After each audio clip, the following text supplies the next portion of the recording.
ایک شہر میں دو لڑکیاں رہتی تھیں۔ ایک کا نام تھا مریم اور ایک کا نام تھا سارہ۔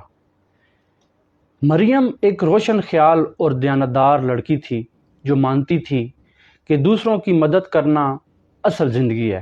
سارہ اس کے برعکس تھی، وہ انتہائی ذہین تھی، مگر اس کی ذہانت کا رخ صرف دوسروں کے استحصال کرنے میں ہوتا تھا۔ سارہ نے ایک کمپنی شروع کی جہاں وہ غریب ضرورت مند طالب علموں کو لے آتی اور ان سے سستا کام کرواتی، کم اجرت پہ کام کرواتی اور ان کے سارے آئیڈیاز کو اپنا نام لکھ کے مہنگے داموں فروخت کرتی تھی۔ وہ ان کی مجبوری کا فائدہ اٹھاتی اور انہیں اتنا ہی کم معاوضہ دیتی کہ وہ بمشکل زندہ رہ پاتے۔ دوسری طرف جو مریم تھی، مریم ایک چھوٹی سی اکیڈمی میں کام کرتی تھی اور وہ بچوں کو اخلاقیات اور محبت کا درس دیتی تھی۔ وقت بدلتا گیا، سارہ کا کاروبار چمک اٹھا، وہ شہر کی سب سے کامیاب خاتون کہلانے لگی۔ لوگ اسے دیکھتے تو دولت اور اس کے اثر و رسوخ سے متاثر ہوتے۔ کسی نے بھی یہ پرواہ نہیں کی کہ اس عمارت کی بنیادوں میں کتنے ہی لوگوں کا خون پسینہ شامل تھا۔ مریم جو سچائی کی راہ پر قائم تھی، وہ آہستہ آہستہ تنہا ہوتی گئی۔ لوگ اسے بے وقوف سمجھنے لگے اور وہ اس دور میں بھی ایمانداری کی باتیں کرتی رہی، لیکن لوگ اس کا مذاق اڑانے لگ گئے۔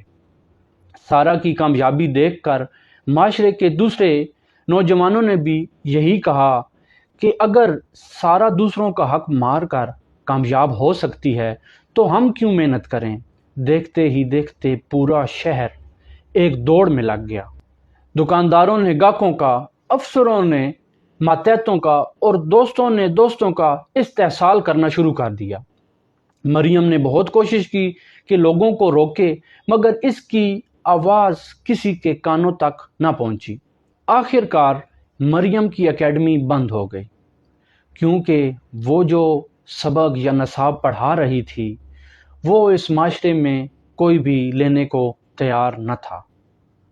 اب شہر بدل چکا تھا، وہاں اب کوئی کسی کی مدد نہیں کرتا تھا۔ ہر شخص ایک دوسرے کی مجبوری کی طاق میں رہتا تھا تاکہ اس کا سودا کر سکے۔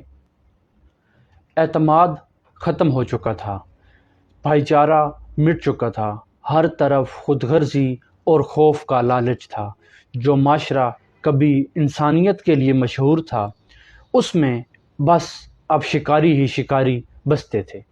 جب ایک معاشرہ احتسال کرنے والے کو کامیاب سمجھ کر اسے عزت دینے لگ جائے اور نیکی کو کمزوری سمجھ کر نظر انداز کر دیتا ہے، وہ معاشرہ کبھی بھی بہتری کی طرف نہیں بلکہ تباہی اور بربادی کی طرف چلا جاتا ہے۔